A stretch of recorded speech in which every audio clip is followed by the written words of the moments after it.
तो इस सीरीज में कुल मिलाकर 8 एपिसोड हैं और हम एक ही वीडियो के अंदर 8 एपिसोड को कवर करने वाले हैं। पहले एपिसोड की शुरुआत में हम ग्रीनवुड स्कूल का नजारा देखते हैं, जहां ऑफिसर्स कुछ स्टूडेंट्स और एक टीचर को अरेस्ट करते हैं। वहीं क्लासरूम में बैठी एक स्टूडेंट उन्हें देखती है। इसके बाद हमें बताया जाता है कि अरेस्ट होने वालों में स्कूल के काउंसलर चैंग और स्टूडेंट वी चुआंगटिन शामिल थे। अगले सीन में हम क्लासरूम वाली स्टूडेंट को देखते हैं जिसका नाम फैंग है और वो स्कूल के अंदर चल रहे इलीगल एक्टिविटीज को रिपोर्ट करी थी, जिस वजह से उसे स्कूल के सामने अवार्ड दिया जाता है। बट देन अगले ही सीन में फैंग को हम खुद को खत्म करते हुए देखते हैं इसी स्कूल के एक बिल्डिंग से। तो अब फैंग की मौत को 30 साल हो चुके हैं और उसके बाद भी उस जगह को लोग हॉन्टेड मान रहे हैं। इनफैक्ट वहां काफी रिचुअल वगैरह भी कराया गया है, लेकिन कोई फायदा ना होने पर स्कूल के उस पर्टिकुलर बिल्डिंग को हमेशा के लिए बंद कर दिया गया है। मतलब स्कूल चल रहा है लेकिन वो बिल्डिंग अब आउट ऑफ बाउंड्स है। खैर यहाँ से सीन शिफ्ट होकर एक टीचर को उसी बिल्डिंग में आते हुए दिखाता है, जहां उन टीचर को लगता है कि उन्हें डराने के लिए स्टूडेंट्स उनके साथ मजाक कर रहे हैं। बट तभी अचानक हम क्लोजेट से 2 हाथों को अपीयर होते देखते हैं जो टीचर को क्लोजेट के अंदर खींच लेती है। अब कहानी 3 दिन पीछे जाती है, जहां हम यून और उसकी माँ से मिलते हैं जो तेपी से ग्रीनवुड स्कूल में एडमिशन करने के लिए आए थे। अब जैसे ही बस टनल से गुजरती है, यून को एक हेलुसिनेशन आता है जहां पे वो बस में बैठे एक ऑफिसर को अपनी तरफ आता देखती है। अब अगले सीन में हम यून और उसकी माँ को एक घर में जाते हुए देखते हैं, जहां लैंडलॉर्ड उन्हें बताती है कि ये घर उनके रिलेटिव का है जो कई अरसों पहले यहाँ रहा करते थे। तभी हम यून को ऊपर वाले कमरे में जाते हुए देखते हैं, जहां आलमीरा में उसे एक बुक मिलती है जिसमें फैंग और काउंसलर चैंग की पिक्चर थी। इसके बाद यून अपने कमरे को सेट करने लगती है और एक पेंटिंग को लगाते हुए वो अपने पास्ट को याद करती है। अचानक उसका ध्यान मिरर पे जाता है, जहां वो अपना रिफ्लेक्शन देख अनकंफर्टेबल फील करती है और उस मिरर को कवर कर देती है। अब अगले दिन यून स्कूल जाने के लिए रेडी होकर ब्रेकफास्ट के लिए नीचे आती है, जहां हम उसे मेडिकेशन लेते हुए देखते हैं। देन यून की माँ उसके बाल बनाते हुए उससे कहती है कि फाइनली वो दोनों फ्रेश स्टार्ट कर रहे हैं, इसलिए यून को अच्छे से बिहेव करना चाहिए ताकि जल्द ही उसके पापा उन्हें लेने आ सके। ये सब सुन हम यून को थोड़ा सैड होते हुए देखते हैं। एनीवेज यून स्कूल पहुंच जाती है, जहां वो मिस्टर पाई को नोटिस करती है जो सभी स्टूडेंट्स के बैग को चेक कर रहे थे। मिस्टर पाई यून के बैग से भी कुछ बुक्स को कॉन्फिस्केट कर लेते हैं और पास खड़े सभी स्टूडेंट से कहते हैं कि ग्रीनवुड स्कूल के रूल आज भी सेम है और वो उन्हें वार्न करते हैं कि आगे वो इस बात का ख्याल रखे। आगे हम यून को उसी टीचर के साथ देखते हैं जिसे हमने एपिसोड की शुरुआत में देखा था और वो उसे बताती है कि स्कूल के करिकुलम के अलावा कोई भी और किताब यहाँ अंदर अलाउड नहीं है। मिस चाओ यून से कहती है कि क्लास 2-1 रूल फॉलो करने वाली है, इसीलिए यून को भी अपने पास्ट को भुलाकर स्टडीज पे फोकस करना चाहिए। खैर यून क्लास में सबके सामने अपने आप को इंट्रोड्यूस करती है और वो नोटिस करती है कि क्लास में कुछ स्टूडेंट्स को डेविल का टैग पहनाया गया है और मिस चाओ उन्हें हॉलवे को क्लीन करने का ऑर्डर देती है। क्लास खत्म होते ही क्लास रिप्रेजेंटेटिव सू और कुछ स्टूडेंट्स को हम यून से बातें करते हुए देखते हैं और वो उससे कहते हैं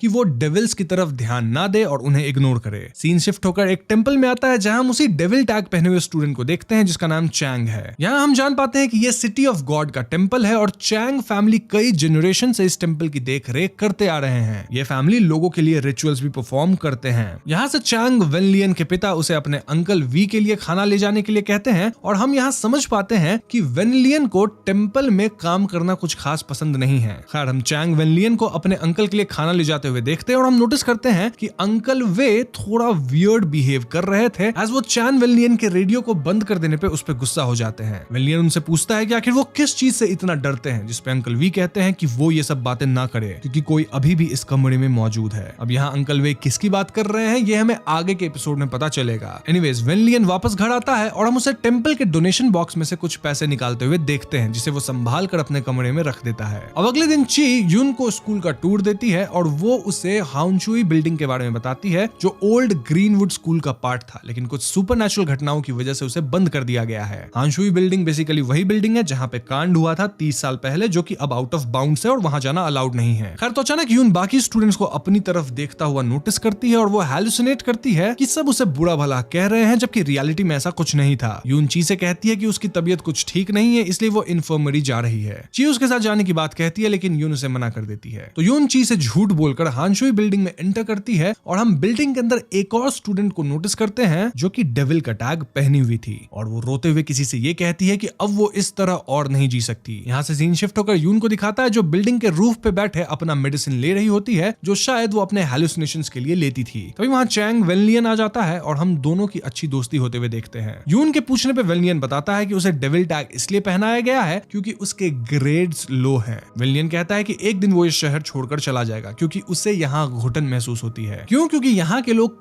कंजर्वेटिव लाइफस्टाइल को फॉलो करते हैं, इनफैक्ट बाहर के म्यूजिक को या बुक्स तक को अलाउ नहीं करते। अब थोड़ी देर बाद यून वापस स्कूल जाने का डिसाइड करती है और तभी हम किसी को रूफ पे आते हुए सुनते हैं। विलियन यून की छुपने में मदद करता है और हम उसी लड़की को वहां आते हुए देखते हैं जो एक चेयर को रूफ के एज पे लेके जाती है और उस पे खड़ी हो जाती है। यून उसे ऐसा देख रोकने की कोशिश करती है, लेकिन वो लड़की उससे कहती है कि वो अब अपने आप को भूल चुकी है और उसे याद नहीं कि वो पहले कौन थी। ऐसा कहते हुए वो लड़की क्या की होगी आप लोग समझ ही रहे हैं, मैं बोलूंगा नहीं, थैंक्स टू यूट्यूब। खैर तो लड़की को खत्म होता देख दोनों शॉक्ड हो जाते हैं और विलियन यून को यहाँ से जल्दी बाहर निकलने के लिए कहता है। बाहर भागते वक्त यून की मेडिसिन वहीं गिर जाती है और माली की आवाज सुन ये लोग डर जाते हैं। विलियन छुपते हुए यून को बाहर निकालता है, लेकिन यून उस लड़की की बॉडी के ऊपर एक लाइट के रिफ्लेक्शन को देखती है। अब अगले सीन में हम प्रिंसिपल शन को मृत शरीर के पास आते हुए देखते हैं, जहां मिस्टर पाई भी मौजूद थे। प्रिंसिपल उसे सीक्रेटली इस इंसिडेंट को इन्वेस्टिगेट करने कहते हैं और उसे पता लगाने कहते हैं कि पिछली बार कराए गए रिचुअल में कहीं कोई कमी तो नहीं रह गई थी। मीनवाइल क्लास के अंदर हम सभी को इस इंसिडेंट के बारे में बातें करते हुए देखते हैं और यून भी विलियन से उस लड़की की बातों का मतलब पूछती है। विलियन उसे इन सब बात पर ध्यान न देने के लिए कहता है और साथ में उसे एक तलिस्मन ड्रॉ करके देता है जिसे वो सेफ्टी के लिए अपने पास रखने कहता है। अब रात को यून को इस इंसिडेंट के नाइटमेयर्स आते हैं जिससे वो सो नहीं पाती और वो अपनी दवाई लेने के लिए उठती है, लेकिन वो रियलाइज करती है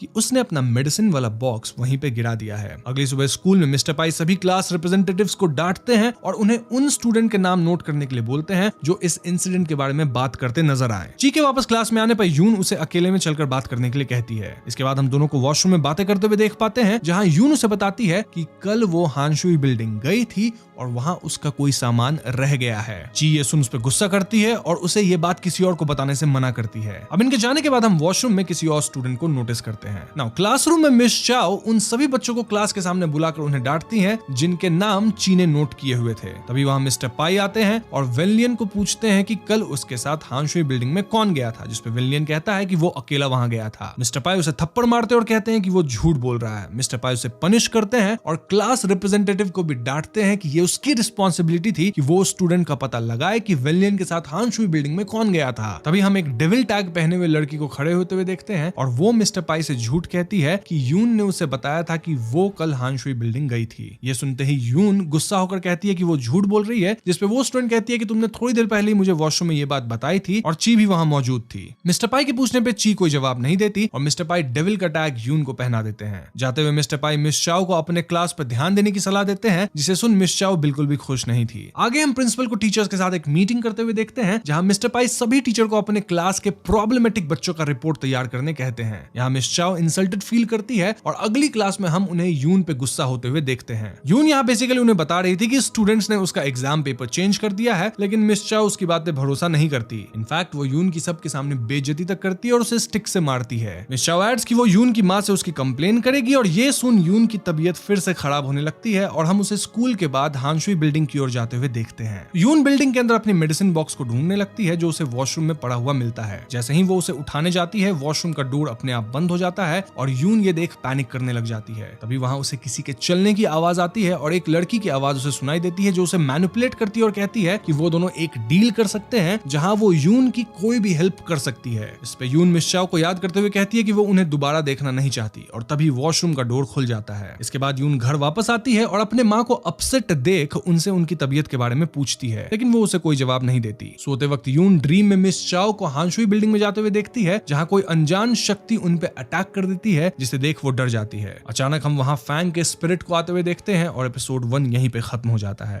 अब एपिसोड 2 की शुरुआत में हम मिस चाओ को हानशुई बिल्डिंग में एंटर करते हुए देखते हैं, जहां क्लोजेट के अंदर उन्हें कोई बंद कर देता है। अचानक मिस चाओ अपने आप को फैंग के क्लासरूम में पाती है, जहां ऑफिसर्स क्लोजेट की तरफ आ रहे थे। तभी क्लोजेट का डोर खुल जाता है और बाहर निकलते ही उन पर कोई अनजान शक्ति हमला करके उनके दोनों पैरों को तोड़ देती है। अब सीन शिफ्ट होकर यून को दिखाता है, जहां उसकी माँ की बातों से यह पता चलता है कि मिस चाओ यून की कंप्लेन उनसे कर चुकी है। यून की मदर उसे मेडिसिन लेने कहती है और अपने पिता को स्कूल वाले इंसिडेंट के बारे में बताने से मना करती है। स्कूल में यून को हम अपनी मदर के साथ आते हुए देखते हैं, जहां मिस चाओ की जगह मिस्टर पाई उनसे मिलता है। मिस्टर पाई यून की कंप्लेन करता है, जिसके लिए यून की मदर उनसे माफी मांगती है। तभी हम वहां मिस चाओ को देखते हैं, जिन्हें स्ट्रेचर पर हॉस्पिटल ले जाया जा रहा था और ये देख के यून काफी डर जाती है। अब मिस्टर पाई के जाने के बाद यून की माँ उससे हैलुसिनेशन के बारे में पूछती है, पर यून यहाँ झूठ बोल देती है कि वो अब ठीक है। अगले सीन में हम प्रिंसिपल को मिस्टर पाई से बातें करते हुए देखते हैं, जहां वो इन दोनों इंसिडेंट के चलते फिर से रिचुअल कराना चाहते थे और इस बार वो चैंग फैमिली को इसके लिए हायर करना चाहते थे। इसी बीच मिस्टर पाई उनसे कहता है कि क्लास 2-1 को उसे संभालने दिया जाए, पर प्रिंसिपल कहते हैं कि उन्होंने किसी और को क्लास उसका टीचर अपॉइंट कर लिया है। तो क्लासरूम में हम उसी नए टीचर को आते हुए देखते हैं जो अपना नाम शन हुआ बताते हैं और वो प्रिंसिपल के ही बेटे थे। शन हुआ स्टूडेंट्स के सामने खुल के सोचने की बात करता है और वो यून के डेविल टैग को भी निकलवा देता है। शन हुआ सभी को होमवर्क देते हैं जिसमें उन्हें अपने बारे में एक्सप्रेस करने के लिए कहा गया था। तभी अचानक हम यून की तबीयत खराब होते हुए देखते हैं। क्लास खत्म होने पर यून वेन से मिलने टेंपल पे जाती है जहां उसकी फैमिली रिचुअल के लिए प्रिपरेशन कर रही थी। यून वेन को बताती है कि उसे रूफ वाले इंसिडेंट के बाद से नाइटमेयर्स आ रहे हैं जिसपे वेन उसे टेंपल में क्लींजिंग कराने की बात कहता है, लेकिन यून मना कर देती है। वेन उसे रात में उसी बिल्डिंग में जाने के लिए इनवाइट करता है एज वो कुछ सीनियर के साथ वहां एक पेन स्पिरिट गेम खेलने जाने वाला है जो काइंड ऑफ वीजी बोर्ड जैसा ही गेम था। फिर उसी रात हम इन सभी को बिल्डिंग के बाहर देखते हैं जहां वेन सभी को तलिस्मन देता है और रूल्स बताता है कि कोई एक दूसरे का ना तो शोल्डर टच करेगा ना ही नाम से पुकारेगा और अगर किसी को अपना नाम सुनाई दे तो उस ओर नहीं देखना है। इसके बाद हम सभी को बिल्डिंग में एंटर करते हुए देखते हैं और वेन गेम की तैयारी करता है। वेन यून से कहता है कि वो खुद ही पेन को मूव करने वाला है इसलिए उसे डरने की बिल्कुल भी जरूरत नहीं है। यून भी इन्हें गेम में ज्वाइन करती है और वेन रियलाइज करता है कि पेन अपने आप मूव कर रहा है और यून की तरफ पॉइंट करते हुए स्पिरिट कहती है कि अब हेल्प करने की बारी तुम्हारी है। तभी हम यून को पजेस होते हुए देखते हैं और वो अपने आप को एक स्टोरेज रूम में पाती है जहां उसे फैंग की स्पिरिट दिखाई देती है। यून के पूछने पे वो कहती है कि हम दोनों एक ही हैं और अब मदद करने की बारी यून की है, लेकिन यून से कहती है कि उसने ऐसी मदद नहीं मांगी थी जहां वो मिस चाओ को हार्म पहुंचाए। इस पे फैंग उसे पूछती है कि तुम्हें और क्या चाहिए और यहाँ यून कहती है कि वो चाहती है कि उसकी फैमिली भी एक नॉर्मल फैमिली रहे और उसकी हेलुसिनेशन की बीमारी ठीक हो जाए। इसी बीच हम फैंग को यून के पीछे आते देखते हैं जो उसके सिर पे हाथ रखते हुए कहती है कि उसे अब और सफर करने की जरूरत नहीं है। तभी हम यून को होश में आते हुए देखते हैं और सभी बिल्डिंग से बाहर निकल जाते हैं। घर वापस जाते वक्त वेन यून को अपने साथ टेंपल में चलने के लिए कहता है, लेकिन यून इस बात को टाल के वहां से चली जाती है। घर पहुंचने पे वो शन हुआ को अपनी मदर से बात करते हुए देखती है और यून के आने पर वो उसे एक प्लांट गिफ्ट करता है और उससे कहता है कि कभी भी उसे हेल्प की जरूरत हो तो वो बेझिझक उससे कह सकती है। प्लांट को देख यून अपने डैड को याद करती है एज उन्होंने भी उसे बचपन में सेम प्लांट गिफ्ट किया था। शनहुआ के जाने के बाद यून की मदर उससे कहती है कि तुम्हारा नाम टीचर शनहुआ को किसी जापानीज पोएट्री क्लब की याद दिलाता है इसलिए उन्होंने तुम्हें ये प्लांट गिफ्ट किया। आगे वो यून से पूछती है कि कहीं वो फिर से पोएम्स तो नहीं लिखने वाली है। खैर सीन शिफ्ट होकर वेन पे आती है जो टेंपल में यून के लिए प्रेयर कर रहा था। तभी उसके पिता वहां आते हैं और उन दोनों की बातों से हमें पता चलता है कि वेन को अपना फैमिली बिजनेस आगे कंटिन्यू नहीं करना है क्योंकि उसे लगता है कि उसके पिता और उसमें ग्रैंडपा जैसी स्किल्स नहीं है।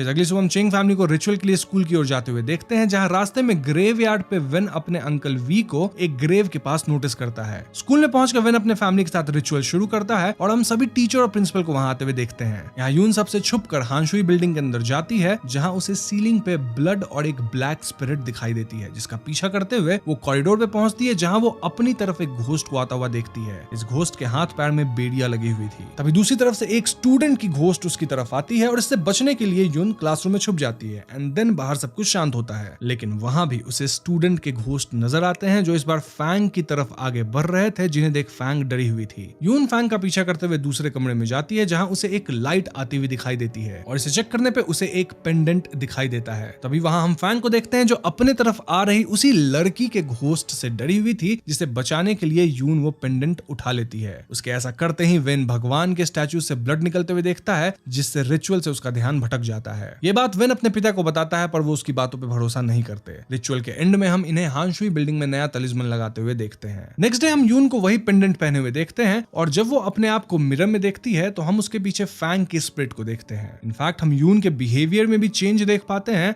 एज वो अब बहुत खुश रहने लगी थी। क्लास में भी उसकी पोएट्री सुन शन हुआ इंप्रेस हो जाता है और उसे पोएट्री क्लब को ज्वाइन करने के लिए बुलाता है। यहाँ वेन यून के इस बदले हुए बिहेवियर को नोटिस करता है और यहीं पे एपिसोड 2 खत्म हो जाती है। तो तीसरे एपिसोड में हम यून को पोएट्री क्लब ज्वाइन करते हुए देखते हैं जहाँ शन हुआ उसे बाकी स्टूडेंट से मिलवाता है, लेकिन स्टूडेंट कहते हैं कि वो एक दूसरे को पहले से जानते हैं और वो शन हुआ को हांशुई बिल्डिंग वाली बात बताते हैं। शन हुआ ये इग्नोर कर उन्हें आने वाले नेशनल कॉन्टेस्ट के लिए पोएम लिखने कहता है और कॉन्टेस्ट जीतने पे उन्हें रिवॉर्ड देने की बात करता है। खैर स्कूल के बाद हम यून को फैंग के साथ घर आते हुए देखते हैं और हमें यहाँ पता चलता है कि 30 साल पहले फैंग अपनी फैमिली के साथ यहाँ रहा करती थी। फैंग यून को अपने पास्ट लाइफ की विजन दिखाती है और क्लोजेट के ऊपर रखे बॉक्स में यून को फैंग की डायरी और फैमिली फोटो मिलती है। अगले दिन स्कूल में हम फैंग और यून को वही डायरी पढ़ते हुए देखते हैं जिसमें फैंग अपनी पोएम्स लिखा करती थी। तभी वहाँ वेन आता है और यून को स्कूल के बाद अपने साथ टेंपल में क्लिंजिंग के लिए चलने कहता है, लेकिन यून उसकी बात फिर से टाल देती है और वेन यहाँ यून के गले में उसी पेंडेंट को नोटिस करता है। स्कूल के बाद हम वेन को अंकल वी से मिलते देखते हैं जहाँ वी फैंग के ही ग्रेव पे ऑफरिंग कर रहे थे। वेन के पूछने पे वो बताते हैं कि ये ग्रेव उनकी एक स्कूल की सीनियर की है। नेक्स्ट डे स्कूल में हम पाई को यून को पनिश करते हुए देखते हैं क्योंकि वो क्लास में पोएट्री लिख रही थी। यहाँ फैंग यून से कहती है कि अगर वो चाहे तो फैंग पाई को भी मिस चाओ की तरह सबक सिखा सकती है, लेकिन यून उसे ऐसा कुछ करने से मना करती है। तभी वहाँ शेनहुआ आता है और पाई को पनिश करने से रोकने की कोशिश करता है, जिससे इनके बीच बहस हो जाती है। इसी बीच वहाँ प्रिंसिपल भी आ जाते हैं, जिसे देख फैंग उन्हें घूरने लग जाती है। प्रिंसिपल शेनहुआ से पाई की बातों को मानने कहता है और वो पाई को कुछ जरूरी बात करने के लिए अपने साथ ले जाता है। शेनहुआ यून को आगे से क्लास में पोएम लिखने से मना करते हैं और उसे लाइब्रेरी को यूज करने कहते हैं। एनीवेज हम शेनहुआ और उसके पिता को बातें करते हुए देखते हैं, जहाँ शेनहुआ ग्रीनवुड स्कूल को बदलने की बात कहता है, लेकिन उसके पिता इन सब बात पे ध्यान ना देकर उसे काउंसलर की बेटी से मिलने जाने कहते हैं। इस पे शेनहुआ मना कर देता है, लेकिन उसके पिता कहते हैं कि उसके नाम के बिना शेनहुआ की अपनी कोई पहचान नहीं है, इसीलिए उसे उनकी बातें माननी पड़ेगी। अगले सीन में हम शेनहुआ को काउंसलर ली से मिलते हुए देखते हैं, लेकिन थोड़ी देर बाद वो वहां से उठकर चला जाता है। अगले दिन हम लाइब्रेरी में यून को देखते हैं, जो फैंग के साथ कॉन्टेस्ट के लिए पोएट्री लिखने की कोशिश कर रही थी। उसी रात हम उसकी माँ को फोन पे उसके पिता से इस बात पे झगड़ते हुए देखते हैं कि वो उनसे अभी तक मिलने नहीं आए हैं। इनकी फैमिली को देख फैंग भी अपना पास्ट याद करती है, जहाँ उसके माता पिता भी ऐसे ही झगड़ते रहते थे। अगली सुबह यून नोटिस करती है कि फैंग ने उसकी पोएम कंप्लीट कर दी है और वो फैंग को इसके लिए शुक्रिया कहती है। स्कूल में शेनहुआ भी यून की पोएम सुन खुश हो जाता है और उसके टैलेंट की तारीफ करता है, जिसे देख फैंग काउंसलर चैंग को याद करती है, एज वो भी ऐसे ही फैंग की तारीफ किया करते थे। घर पर हम फैंग और यून को बात करते हुए देखते हैं, जहाँ यून कहती है कि अगर वो कॉन्टेस्ट जीत जाती है तो उसके पिता खुश होंगे और उसकी फैमिली फिर से नॉर्मल हो जाएगी। फैंग नोटिस करती है कि यून अपने फैमिली सिचुएशन का ब्लेम अपने ऊपर ले रही थी, इसलिए वो यून से कहती है कि इन सब में उसकी कोई गलती नहीं है। यून फैंग को अपनी तरफ पोएट्री लिखना सिखाने कहती है, जिसपे फैंग उसे सच्चे प्यार को महसूस करने की बात कहती है और हम उसे काउंसलर चैंग के साथ अपने बिताए हुए पल को याद करते हुए देखते हैं। खैर जैसे जैसे कहानी आगे बढ़ती है, हम शेनहुआ और यून को एक दूसरे के साथ काफी समय बिताते हुए देखते हैं। मीनवाइल वेन एक दिन हांशुई बिल्डिंग में जाता है, जहां वो अपने पिता द्वारा लगाए गए तलिस्मन से खून निकलता हुआ देखता है। ऐसे में वो उस तलिस्मन को निकालकर खुद से एक तलिस्मन ड्रॉ करता है और वहां लगा देता है। उसी रात वेन टेंपल में प्रे करता है और उसके पिता के पूछने पे वो उन्हें वही तलिस्मन दिखाता है, जिसे देख उसके पिता वेन पे गुस्सा करते हैं और कहते हैं कि वो अपना काम कर चुके हैं और अब आगे जो भी होगा उसकी चिंता उसे करने की जरूरत नहीं है। सीन शिफ्ट होकर यून पे आता है, जिसे हम शेनहुआ के साथ बाहर जाने के लिए तैयार होते देखते हैं। शेनहुआ उसे बाकी बड़े पोएट से मिलवाता है और उन्हें बताता है कि यून की पोएम कॉन्टेस्ट के फाइनल्स के लिए शॉर्टलिस्ट हुई है। ये सुन सभी उसे कांग्रेचुलेट कर उसके पोएम की तारीफ करते हैं। तभी वहाँ मिसेस लिन आती है और शेनहुआ यून को उनसे मिलवाता है। घर वापस आते वक्त शेनहुआ यून को इयररिंग गिफ्ट करता है, जिसे देख वो बहुत खुश होती है। यहाँ फैंग भी काउंसलर चैंग को याद कर सैड होती है, एज उन्होंने इसी जगह फैंग को वही पेंडेंट गिफ्ट किया था। नेक्स्ट डे यून स्कूल में काफी खुश नजर आती है, लेकिन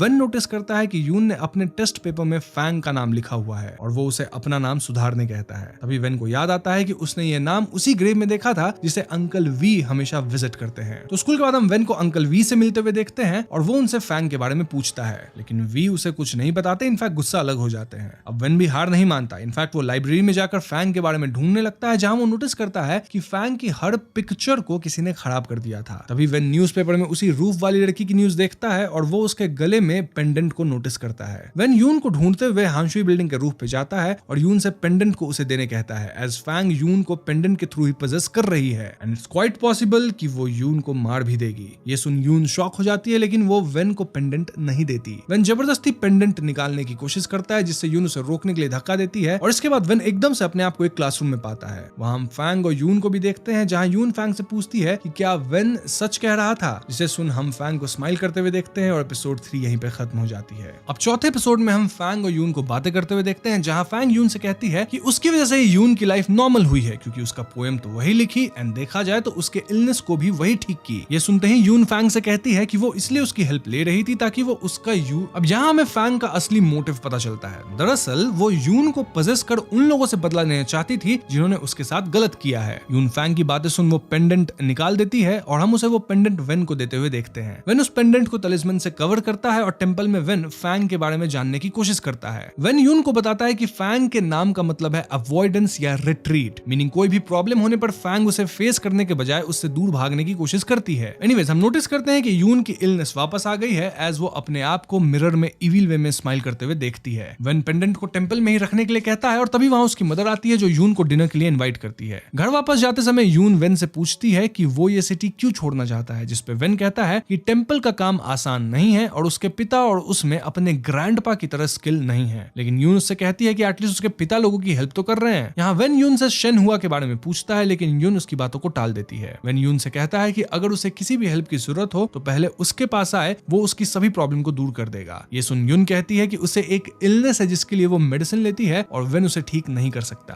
अब घर आते ही यून अपने पॉकेट से वही पेंडेंट निकालती है और यहाँ हम समझ पाते हैं कि यून ने पेंडेंट की जगह एक स्टोन टेम्पल में रखा है, एज वो फैंग को अपने से दूर नहीं करना चाहती थी। तो अगले दिन स्कूल में हम पाई को क्लास में देखते हैं, जो स्टूडेंट्स को बताते हैं कि आज वो उनके क्लास टीचर हैं और अब से शेनहुआ उन्हें कोई भी क्लास नहीं पढ़ाएंगे क्योंकि उन्होंने स्कूल के रूल्स को तोड़ा है। पाई सभी को फिर से सारे रूल्स को फॉलो करने कहते हैं और वेन और यून को डेविल का टैग पहना देते हैं। मीनवाइल हम शेनहुआ को अपने पिता के साथ देखते हैं, जहां उसके पिता उसे यून के साथ बाहर जाने की बात पे डांटते हैं, एज वो एक स्टूडेंट के साथ फ्लर्ट कर रहा था। शेन अपने आप को डिफेंड करने की कोशिश करता है, लेकिन उसके पिता कहते हैं कि आज वो क्लास 2-1 की कोई भी क्लास नहीं लेगा। उसी शाम हम लाइब्रेरी में यून को शेन के साथ देखते हैं, जहां यून उससे कहती है कि वो पोएट्री नहीं लिख पा रही है, एज उसके अंदर कोई टैलेंट नहीं है। शेनहुआ उसे समझाने की कोशिश करता है, लेकिन यून कहती है कि इन रियलिटी वो कुछ भी नहीं है। शेनहुआ ये सुन उससे कहता है कि वो भी यून की तरह डरा हुआ है, क्योंकि उसे भी ये लगता है कि उसकी अपनी कोई पहचान नहीं है। यून उसे कंफर्ट करने की कोशिश करती है और हम शेनहुआ को उसे किस करते हुए देखते हैं। तभी लाइब्रेरी से कुछ गिरने की आवाज आती है, लेकिन चेक करने पे शेनहुआ को वहां कोई दिखाई नहीं देता। तो घर पे पोएट्री लिखते वक्त हम यून को स्ट्रगल करते हुए देखते हैं और ऐसे में वो फैंग की डायरी से कॉपी करने की कोशिश करती है, लेकिन तभी वो अपने पास्ट के एक इंसिडेंट को याद करती है, जहां प्रेशर में आके वो किसी और ऑथर की पोएट्री कॉपी की थी एंड देन वो पकड़ी गई और उसके बाद उसकी मां ने उसे सबके सामने मारा था। यून ये बात याद करके डायरी वापस रख देती है और नेक्स्ट डे जब स्कूल में शेनहुआ यून को अपने साथ लाइब्रेरी चलने के लिए कहता है तो यून मना कर देती है। यून शेनहुआ से पूछती है कि अगर वो पोएम नहीं भी लिख पाती है तो क्या फिर भी शेनहुआ उसकी इसी तरह केयर करेगा, इस पे शेन कुछ जवाब नहीं देता और यून वहां से चली जाती है। इसके बाद हम यून को हांशुई बिल्डिंग में देखते हैं, जहां वो पेंडेंट को बाहर निकाल फैंग को बुलाने की कोशिश करती है, लेकिन फैंग उसके सामने नहीं आती। तभी वहां वेन आता है और यून से पूछने की कोशिश करता है कि आखिर उसे हुआ क्या है, जिसपे यून कहती है कि वो इसलिए स्ट्रेस में है क्योंकि वो पोएम नहीं लिख पा रही है। वेन ये सुनते शेनहुआ पे गुस्सा हो जाता है, सेइंग कि वो खुद तो पोएम नहीं लिख पाता, इसलिए यून पे प्रेशर डाल रहा है। वेन तो यून को पोएट्री तक छोड़ने की बात कह देता है। तो इसके बाद वेन शेनहुआ से मिलने जाता है और उन्हें स्टूडेंट्स के सामने ही बातें सुनाने लग जाता है और कहता है कि अगर वो सच में इतना फेमस पोएट है तो उसकी लिखी बुक्स कहाँ हैं। इस पे शेनहुआ कहता है कि उसकी बुक सोल्ड आउट हो चुकी है, इसलिए उसके स्टूडेंट ने अभी तक उसकी बुक्स नहीं पढ़ी है। शेनहुआ वेन से कहता है कि वो समझ सकता है कि वेन यून को लेकर कंसर्न्ड है, पर यून का पोएट्री लिखना भी उतना ही इंपॉर्टेंट है। खैर हम लाइब्रेरी में यून को देखते हैं, जो अभी तक एक भी पोएम नहीं लिख पाई थी और वो पेंडेंट को बाहर निकाल फैंग को ढूंढने लगती है। तभी उसे कुछ आवाजें आती है और चेक करने पे वो एक बुक से भरे बॉक्स को गिरा हुआ देखती है। यून नोटिस करती है कि इन बुक्स में शेनहुआ का नाम लिखा हुआ था और ऐसी और भी बॉक्स थी जिनमें यही किताबें रखी हुई थी। यून समझ जाती है कि ये सब शेनहुआ की लिखी हुई किताब है, जिसे वो खुद ही खरीद लिया है ताकि मार्केट में ऐसा लगे कि उसकी बुक सोल्ड आउट हो चुकी है, जबकि इन रियलिटी शायद उसकी बुक उतनी चल नहीं रही। अब सीन शिफ्ट होकर शेनहुआ पे आता है, जहां वो अपने पिता के साथ काउंसलर ली से मिलता है और उनसे माफी मांगता है। शेनहुआ को हम इन सब से अनकंफर्टेबल फील करते हुए देखते हैं और वो बहाना बनाकर वहां से जाने की कोशिश करता है। काउंसलर के जाने के बाद प्रिंसिपल शेनहुआ को फटकार लगाते हैं, जिसपे शेनहुआ गुस्सा होकर वहां से चला जाता है और हम उसे लाइब्रेरी में यून के पास आते हुए देखते हैं। यहाँ यून भी उसे बुक के बारे में कन्फ्रंट करती है, लेकिन वो बहाने बनाकर बात को टालने की कोशिश करता है। अब यून गुस्सा होने के बजाय उसे कंफर्ट करने की कोशिश करती है, लेकिन शेनहुआ उल्टा उस पे ही गुस्सा करता है, जिससे यून डर के वहां से जाने की कोशिश करती है। शेनहुआ उसे जाने से रोक लेता है और हम दोनों के बीच बहस होते देखते हैं। ऐसे में शेनहुआ गुस्से में आकर यून के साथ जबरदस्ती करने की कोशिश करता है और यून उसे रोकने की काफी कोशिश करती है, बट ऐसा न कर पाने पे अंततः वो फैंग को आवाज देती है। तभी वहां की लाइट्स फ्लिकर होने लगती है और शेनहुआ को फैंग की स्पिरिट वहां दिखाई देती है, जिसे देख शेन डर जाता है और उसे ढूंढने जाता है, लेकिन वापस आने पे यून भी उसे कहीं नहीं दिखाई देती। अब यहाँ से सीन घर का था, जहां हम यून को फैंग के साथ देखते हैं और यून इस इंसिडेंट से पूरी तरह टूट चुकी थी। आगे हमें पता चलता है कि यून अब 2 दिनों से स्कूल नहीं जा रही थी और वेन इसका ब्लेम शेनहुआ पे डालता है। स्कूल के बाद वेन यून से मिलने उसके घर जाता है, जहां वो उसकी मदर से यून के बारे में पूछता है। यून ये सब चुपके से सुन रही होती है और फैंग उससे कहती है कि वो हमेशा के लिए सबसे छुपकर नहीं रह सकती। इनफैक्ट फैंग तो उसे शेनहुआ से बदला लेने कहती है। यहाँ फैंग रिवील करती है कि उसे भी प्रिंसिपल और पाई ने स्कूल के बुक क्लब पे नजर रखने के लिए फोर्स किया था और उस वक्त उसके पास कोई और दूसरा रास्ता था भी नहीं, लेकिन यून के पास बदला लेने का मौका है जिसमें वो उसकी मदद करेगी। तो नेक्स्ट डे हम यून को स्कूल अटेंड करते हुए देखते हैं, जहां कॉन्टेस्ट जीतने पर एडिटर चिंग उसका इंटरव्यू लेने आई थी। यहाँ शेनहुआ और प्रिंसिपल भी मौजूद थे। हम नोटिस करते हैं कि शेनहुआ ऐसे बिहेव कर रहा था मानो कुछ हुआ ही ना हो। खैर यून अवार्ड लेने से मना कर देती है और कहती है कि ये पोएम उसने नहीं लिखी है, लेकिन शेनहुआ उसकी बातों का दूसरा मतलब निकाल बात संभालने की कोशिश करता है। यून ये सब देख और निराश हो जाती है और हम एडिटर को यून और शेनहुआ की साथ में पिक्चर लेते हुए देखते हैं। इसके बाद हम यून को कॉरिडोर में चलते हुए देखते हैं, जहां वो ये इमेजिन कर रही थी कि वो छत से कूद के गलत कर रही थी अपने साथ, जिससे वो वहीं बेहोश होकर गिर जाती है और वेन आकर उसकी मदद करता है। होश में आने पे वो अपने आप को घर पे पाती है और वो नोटिस करती है कि उसका पेंडेंट मिसिंग है। यून अपने बैग में पेंडेंट ढूंढने लगती है और तभी हम रूम में उसके पिता को आते देखते हैं और एपिसोड 4 यहीं पे खत्म होता है। तो एपिसोड 5 में हम यून के पिता को यून से मिलते हुए देखते हैं और यून उन्हें देख के इमोशनल हो जाती है। डिनर टेबल पे हम इन्हें फिर से एक हैप्पी फैमिली की तरह देख पाते हैं। मीनवाइल हम वेन को पेंडेंट के साथ टेंपल में देखते हैं, जहां वो अपने माँ को यून और पेंडेंट के बारे में बताता है और कहता है कि इसीलिए वो सिटी गॉड से प्रे कर रहा है ताकि वो स्पिरिट यून का पीछा छोड़ दे। लेकिन वेन की मदर कहती है कि ये तभी पॉसिबल है जब यून खुद ये चाहे कि स्पिरिट उसका पीछा छोड़ दे।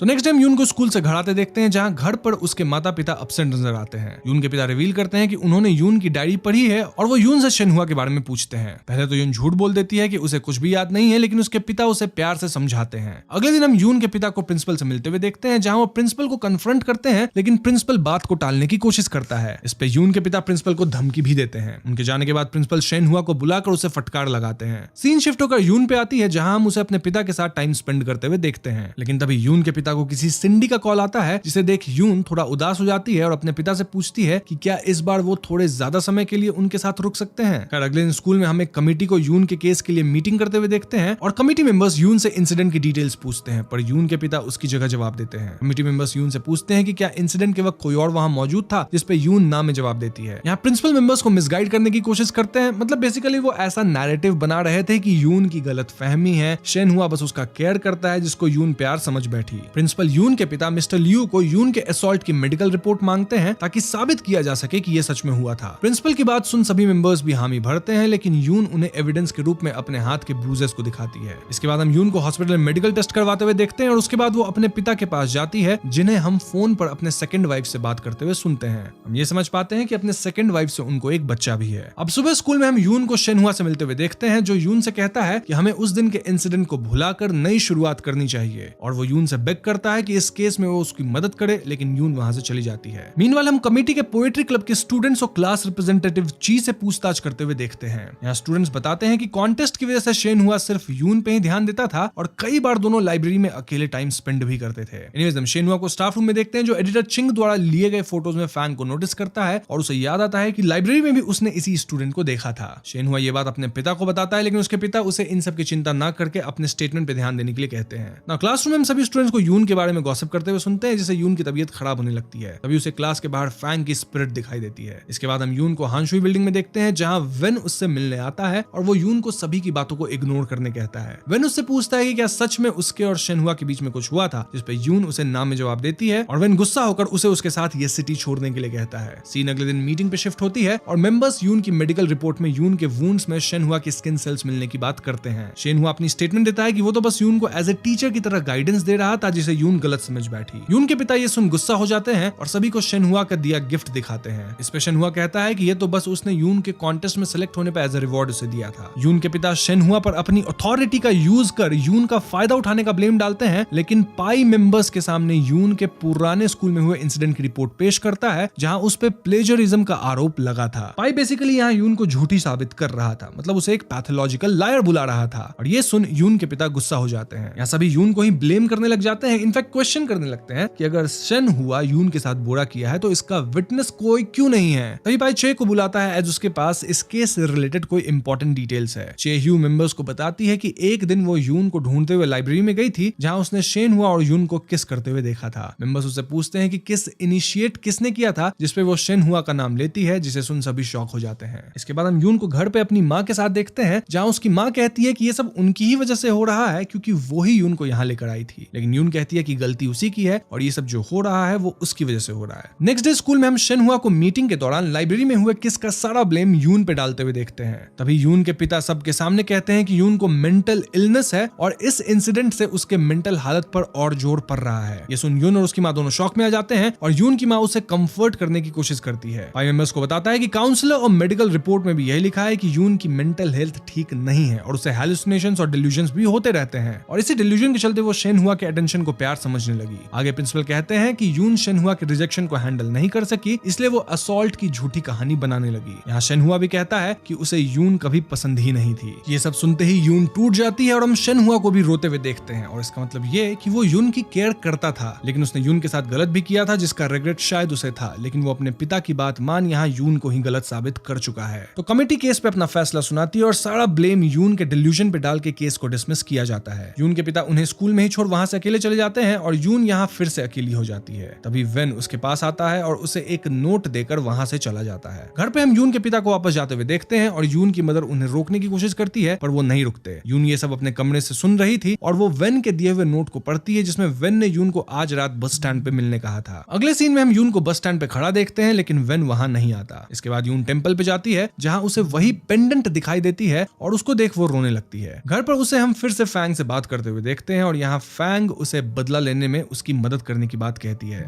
लेकिन यून कहती है कि वो किसी से भी बदला लेना नहीं चाहती और वो भी इन सब का ब्लेम अपने ऊपर ही डालती है। वो फैंग से पूछती है कि क्या मरने के बाद वो नई शुरुआत कर पाएगी और हम बाथटब में उसे अपने साथ गलत करते हुए देखते हैं। यहीं पे 5वां एपिसोड खत्म हो जाता है। अब 6ठे एपिसोड की शुरुआत में उसी दिन की कहानी दोबारा दिखाई जाती है जहां स्कूल में वेन शेनहुआ को पोएट्री क्लब के स्टूडेंट्स के साथ यून के बारे में बातें करता हुआ सुनता है और वो गुस्सा होकर शेनहुआ पे अटैक कर उसे मारने लग जाता है। इस घटना के बाद वेन के माता पिता को पुलिस स्टेशन में बुलाया जाता है जो शेनहुआ से माफी मांगते हैं। घर जाते वक्त वेन के पिता उसे समझाने की कोशिश करते हैं। मीनवाइल हम शेन को अपने पिता से बात करते हुए देखते हैं जो उसे ग्रीनवुड स्कूल के लैंड से रिलेटेड अपनी और काउंसलर की डील के बारे में बताते हैं। वो कहते हैं कि अब पाई के रिटायर होने का समय आ गया है। सीन वापस वेन पे आ जाती है जहां वो अपना सामान पैक कर यून से मिलने बस स्टैंड जाता है पर स्कूल वाले इंसिडेंट के कारण वो लेट हो चुका था और तब तक यून वहां से जा चुकी थी, तभी तो यून को वहां पे वेन नहीं मिला। अगले सीन में हम यून को स्कूल में रेडी होते हुए देखते हैं और हम उसके हाथ में लगे बैंडेज को देख पाते हैं। मतलब बैंडेज इस कारण से आया क्योंकि बाथटब में वो खुद को ही ऐसा कर ली थी। तभी हम नोटिस करते हैं कि मेरे के सामने यून नहीं फैंग खड़ी है और हम यून को किसी स्टोरेज रूम में देखते हैं जहां वी चुआंगुटिन को वहां आते हुए देखते हैं। यानी अब यून और फैंग ने अपनी अपनी जगह बदल ली है और यहाँ से स्टोरी पास्ट और प्रेजेंट में पैरेलल चलती है। एनीवेज एम्पाई को भी स्टोरेज रूम में आते हुए देखते हैं जो उन दोनों से पूछता है कि वो दोनों यहाँ अकेले क्या कर रहे हैं। इस पे वी कहता है कि वो टीचर के किसी काम की वजह से आए थे लेकिन यून को कुछ समझ नहीं आता कि ये सब हो क्या रहा है। पाई जब उससे सवाल पूछता है तो वो कहती है कि वो फैंग नहीं है। तभी अचानक यून के शरीर में तेज दर्द होने लगता है और वो फिर से अपने आप को अकेले उसी स्टोरेज में पाती है एंड सब फिर से रिपीट होने लगता है। इस बार पाई के पूछने पर यून उसे हाँ में जवाब देती है जिससे पाई उन्हें क्लास में जाने को कहता है। क्लास में हम मिस यिन को आते देखते हैं जो सभी स्टूडेंट्स का टेस्ट लेती है लेकिन यून टेस्ट पेपर में अपना नाम नहीं लिख पाती और ऐसा करने से उसके सिर में दर्द होने लगता है और वो फिर से उसी स्टोरेज रूम में पहुंच जाती है। ये लूप फिर से रिपीट होता है और इस बार यून टेस्ट पेपर में फैंग का नाम लिखती है। क्लास के बाद यून स्टोरेज रूम जाती है जहां उसे मिस यिन और चुआंगटिन सीक्रेटली मिलते हुए दिखाई देते हैं और मिस यिन चुआंगटिन को एक रेडियो देती है। स्कूल के बाद हम यून और चुआंगटिन को साथ घर जाते हुए देखते हैं और चुआंगटिन यून के राइटिंग की तारीफ करता है। अब दोस्तों अगर आप यहाँ कंफ्यूज हो रहे हैं तो मैं आपको बता दूं कि कहानियां पास्ट और प्रेजेंट में शिफ्ट हो रही है। मतलब हमें यून के थ्रू कई बार फैंग की कहानी भी दिखाई जा रही है। तो अगर आप इस पर्सपेक्टिव से सोचते हैं स्टोरी को तो आपके लिए चीजें काफी क्लियर रहेगी। खैर तो घर पे हम यून को फैंग के माता पिता के साथ डिनर करते हुए देखते हैं। यानी कि यून जो है बेसिकली वो फैंग है। आप समझ रहे होगे ये पास्ट की कहानी है। और डिनर के बाद यून फैंग का रूम चेक करने लगती है जहां उसे नीचे से फैंग के माता पिता के लड़ने की आवाज आती है। थोड़ी देर बाद फैंग की मां कमरे में आती है और यून को एक नोट पढ़ने के लिए कहती है एज उसे पढ़ना नहीं आता था। यून नोट पढ़ उनसे झूठ बोल देती है कि ये उसके पिता की कोई वर्क रिलेटेड नोट है और वो फैंग के पिता की अफेयर वाली बात उन्हें नहीं बताती। अगली सुबह हम दोनों को टेंपल में देखते हैं जहां यून भगवान से पूछती है कि वो आखिर कौन है। इससे हम समझ पाते हैं कि यून अपनी आइडेंटिटी को लेकर कंफ्यूज है और जब वो अपने सराउंडिंग को लेकर क्वेश्चन करने लगती है तो ये लूप फिर से रिपीट होने लगता है। टेंपल से जाते वक्त फैंग की मां नोटिस बोर्ड में लगे मैसेज को पढ़ती है जिसमें सस्पिशियस एक्टिविटी को रिपोर्ट करने कहा गया था। फैंग की मदर यून को पुलिस स्टेशन चलने कहती है लेकिन यून उन्हें मना कर देती है जिससे ये लूप फिर से शुरू हो जाता है और रात में हम पुलिस को फैंग के पिता को अरेस्ट करते हुए देखते हैं। मीनवाइल हम प्रेजेंट में वेन को टेंपल में प्रे करते हुए देखते हैं जहां वो नोटिस करता है कि पेंडेंट मिसिंग है और वो यून से मिलने उसके घर की ओर जाता है। यहाँ घर पे यून की मदर यून के कमरे में जाती है जहां फैंग उनसे कहती है कि यून के हालत की जिम्मेदार और कोई नहीं तुम ही हो एंड वो और उसके सामने एक डॉल को ठीक उसी तरह स्टैब करने लग जाती है जिस तरह यून की मदर ने बचपन में यून की डॉल के साथ किया था। ये देख यून की मदर को अपनी गलती रियलाइज होती है और वो यून से माफी मांगती है। तभी हम वहां वेन को आते हुए देखते हैं जो यून की मदर की हालत देख उनसे यून के बारे में पूछता है जिसपे यून की मां रोने लगती है। वो कहती है कि मुझे मेरी बेटी वापस चाहिए। वेन उन्हें अपने साथ टेंपल लेकर जाता है और अपने पिता को फैंग के बारे में बताता है लेकिन उसके पिता उसे इस सब में पढ़ने से मना करते हैं। अब वेन के इंसिस्ट करने में वो बताते हैं कि स्कूल में अरेस्ट होने वाले लोगों में उसके अंकल वी भी शामिल थे। फैंग के पिता उसे वार्न करते हैं कि फैंग ने खुद को ही खत्म किया था इसलिए उसकी स्पिरिट रिजेंटफुल हो सकती है। वेन उनकी बात नहीं मानता और अंकल वी के पास जाता है लेकिन यहाँ वी की हालत भी कुछ ठीक नहीं थी। वी उनसे फैंग के बारे में पूछता है जिसपे वी कहते हैं कि फैंग की स्पिरिट अपना रिवेंज लेना चाहती है। वेन वी को अपने साथ स्कूल चलने को कहता है एज फैंग भी अपना बदला लेने वहीं गई होगी लेकिन वी वहां जाने से मना कर देता है और वेन वहां से अकेले ही स्कूल चला जाता है। तो स्टोरी वापस पास्ट में आती है जहां फैंग के पिता अब जेल से रिहा हो गए हैं और उनकी तबीयत भी खराब हो चुकी है। अगले दिन हम यून को काउंसलर चैंग से मिलते हुए देखते हैं जहां मिस्टर चैंग उसे बताते हैं कि मिस यिन ने उन्हें उनकी हेल्प करने के लिए लिए कहा है एज यून आजकल थोड़ा स्ट्रेस में रहती है और उसके मार्क्स भी कम होते जा रहे हैं। मिस्टर चैंग उससे कहते हैं कि अगर वो अभी बात नहीं करना चाहती तो वो यहाँ बैठ अपने बुक्स को पढ़ सकती है और जब वो कंफर्टेबल हो तभी वो अपने बारे में उनसे शेयर करे। यहाँ मिस्टर चैंग भी उसकी राइटिंग की तारीफ करते हैं और उसे खुद पे भरोसा रखने के लिए कहते हैं। प्रेजेंट में हम सभी को स्कूल की एनिवर्सरी की तैयारी करते हुए देखते हैं और फैंग भी स्कूल में एंटर करती है और एपिसोड यहीं पे एंड हो जाता है। तो दोस्तों अब आप समझ ही गए होंगे कि यून और फैंग काइंड ऑफ एक्सचेंज हो चुके हैं, जहां हमें पास्ट और प्रेजेंट दोनों की कहानी बताई जा रही है। जस्ट दैट पास्ट में अब यून है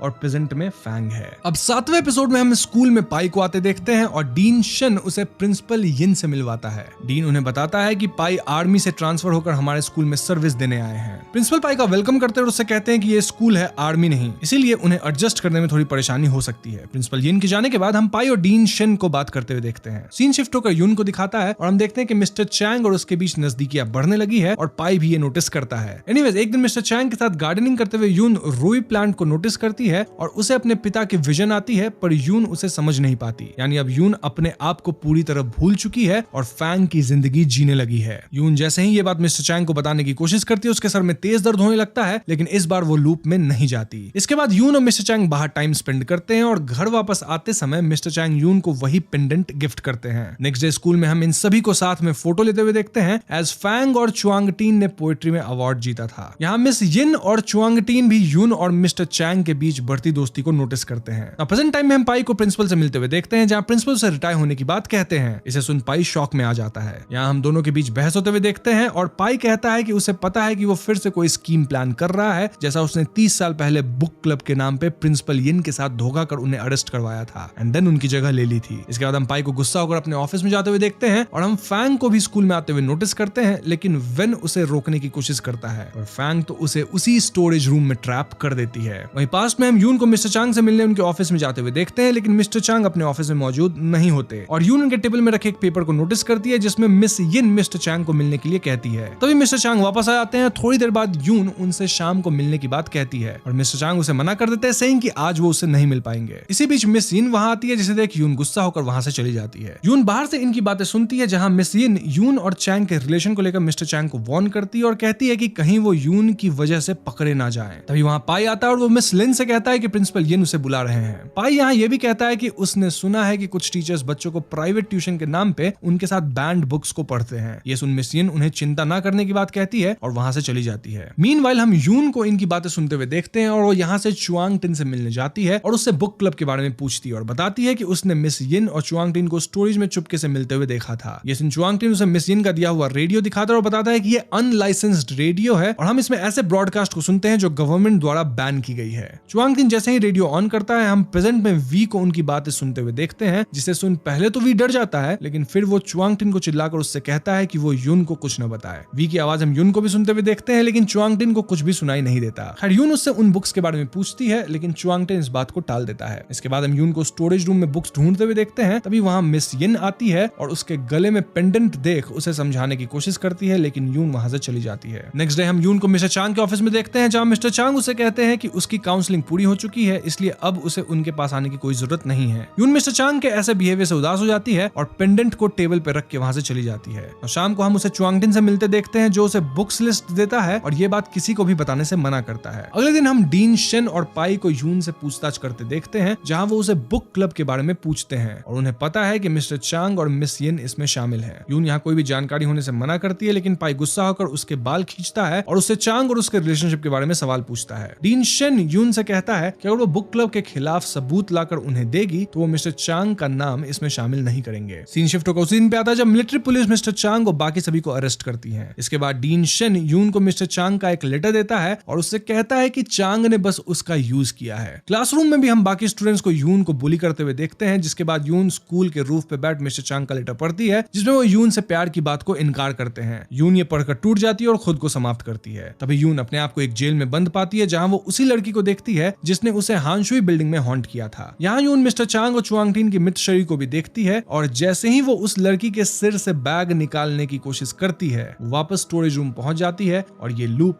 फिर से शुरू होने लगता है। हम यून को चुआंगटिन से फिर से मिलते हुए देखते हैं, जहां वो उसे रेडियो के बारे में बताता है और दोबारा कुछ आवाजें सुनती है। मीनवाइल हम प्रेजेंट में वी को स्कूल में आते हुए देखते हैं, जहां वो वेन की आवाज सुन उसे फैंग के ट्रैप से बाहर निकालता है। तभी वेन रेडियो से यून की आवाज सुनता है और उसका नाम पुकारता है। यहाँ यून जब अपना नाम सुनती है तो तो उसे सब कुछ वापस याद आने लगता है और वो चुआंग को कमरे से बाहर भेज देती है। यून वेन को बताती है कि वो फैंग के पास्ट में फंस गई है और जब वो कुछ गलत करती है ये सारे इवेंट्स दोबारा रिपीट होने लगते हैं। वेन ये सुन उसे ये बताता है कि उसके ग्रैंडपा कहा करते हैं कि जो इंसान अपने साथ गलत करते हैं वो एक्चुअली मरना नहीं चाहते, बस वो सफरिंग को खत्म करने के लिए ऐसे कदम उठाते हैं। वैन यून को फैंग के जान लेने के पीछे के रीजन को पता लगाने कहता है और तभी वहां चुआंग टिन वापस आ जाता है और रेडियो का कनेक्शन टूट जाता है। प्रेजेंट में हम पाई के ऑफिस में फैंग को देखते हैं जो उसे देखकर हंसने लगता है। फैंग उससे पूछती है क्या उसे अपने किए का कोई पछतावा नहीं है और अब उसके दोस्त शेन ने भी उसे धोखा देकर उसका साथ छोड़ दिया है। पाई ये सुन गुस्सा होकर उसकी तरफ बढ़ने की कोशिश करता है लेकिन फैंग उस पर हमला कर देती है और एपिसोड 7 यहीं पे खत्म हो जाता है। नाउ एपिसोड 8 यानी फाइनल एपिसोड की शुरुआत में हम सभी को स्कूल की 88th एनिवर्सरी सेलिब्रेट करते हुए देखते हैं और यहाँ एक स्टूडेंट शेन हुआ को बताता है कि इसके बाद पाई की फेयरवेल सेरेमनी है लेकिन उसे पाई कहीं दिखाई नहीं दे रहा था। शेन उसे ढूंढने जाता है और वो स्टाफ रूम में पाई को नोटिस करता है लेकिन जैसे ही वो अंदर जाता है वहां कोई नहीं दिखता। शेन हुआ अपने टेबल पे उसी प्लांट को नोटिस करता है जिसे उसने यून को गिफ्ट किया था और तभी स्टाफ रूम का डोर अपने आप बंद हो जाता है। शेन हुआ के पीछे हम फैंग को नोटिस करते हैं जो उस पर हमला करके उसके आंखों और मुंह को हमेशा के लिए बंद कर देती है। तभी फैंग को यून की आवाज सुनाई देती है जो उसे ऐसा करने से मना करती है। इसके बाद हम यून और फैंग को साथ रूप पे बैठे देखते हैं जहां यून उससे पूछती है कि क्या सच में उसके पास जान देने के अलावा कोई और रास्ता नहीं है, लेकिन फैंग को जवाब नहीं देती बल्कि उसका हाथ पकड़ के कूदती है। यून फिर से अपने आप को जेल में पाती है और उसे रियलाइज होता है कि ये जेल नहीं बल्कि फैंग के रिजेंटमेंट से बनी एक जगह है। इस बार यून उस लड़की का सर बैग हटाती है और वो फैंग को वहां देखती है। यून उसे यहाँ से बाहर निकालने की कोशिश करती है लेकिन फैंग कहती है कि उसके बाहर निकलने से भी कुछ नहीं बदलने वाला। यून से पूछती है कि फैंग आखिर किस चीज से डरती है। तभी यून को वेन की बातें याद आती है जो उसने टेंपल में कही थी कि फैंग के नाम का मतलब अवॉइडेंस और रिट्रीट है। यून ये दोनों शब्द लॉक में सेट करती है जिससे लॉक खुल जाता है और बाहर निकलते ही यून वापस उसी दिन में पहुंच जाती है जब फैंग की मदर नोटिस बोर्ड में लगे मैसेज को पढ़ती है। तभी यून को रियलाइज होता है कि फैंग की मदर को तो पढ़ना ही नहीं आता है और वो फैंग ही थी जिसने अपने पिता की झूठी रिपोर्ट पुलिस में की थी। यून फैंग को कन्फ्रंट करने की कोशिश करती है लेकिन फैंग गुस्सा होकर उससे कहती है कि यून ने भी अपनी माँ को धोखा दिया है और उसने भी अपने पिता के अफेयर की बात उनसे छुपाई है। इनफैक्ट अपने पिता के गर्लफ्रेंड से मिलने भी गई है एज वो अपने माँ को छोड़कर उनके साथ रहना चाहती है जबकि उसकी माँ को उसकी परवाह है। यून ये सब बात सुन अपनी गलती रियलाइज करती है। वो पास्ट में जाकर चीजें सुधारने की कोशिश करती है। तभी वहां फैंग आती है और यून उससे कहती है कि वो अब और झूठ के सहारे जिंदगी नहीं जीना चाहती और भले ही फैंग उसकी तरह है लेकिन वो फैंग जैसी बिल्कुल भी नहीं है। यहाँ से स्टोरी प्रेजेंट में आती है और हम स्कूल के ऑडिटोरियम में स्टूडेंट्स को पाई के लिए फेयरवेल सॉन्ग परफॉर्म करते हुए देखते हैं। तभी वहां फैंग के आने के साथ स्टेज पे हम पाई के मित्रशरी को रस्सी से झूलते हुए देखते हैं। ये देख सभी डर के भागने लगते हैं और हम वेन और वी को भी वहां आते हुए देखते हैं। प्रिंसिपल पाई के मित्रशरी को देख शॉक में थे तभी फैंग उन पे भी अटैक कर देती है। प्रिंसिपल फैंग को कहते हैं कि मिस्टर चांग की मौत में वो भी शामिल है क्योंकि उसी ने उन्हें वो बुक लिस्ट दी थी। फैंग ये सुन बुक लिस्ट देने की बात से इनकार करती है जिसपे प्रिंसिपल कहता है कि वो मिस लिन जेलस थी इसलिए उन्हें मिस्टर चांग से दूर करने के लिए उसने उनकी मदद की थी। फैंग ये सुन गुस्सा हो जाती है और प्रिंसिपल को वहीं पे खत्म करती है। फैंग इस बात को एक्सेप्ट ही नहीं कर पाती कि उसने ही वो बुक लिस्ट उन्हें दी थी और यून उससे कहती है कि तुम अपने सच को एक्सेप्ट नहीं कर पा रही हो इसलिए तुमने पास्ट को भी अपने हिसाब से बदलने की कोशिश की है। फैंग अपने हाथ में उसी बुक लिस्ट को देखती है पर फिर भी वो इस पे भरोसा नहीं करती।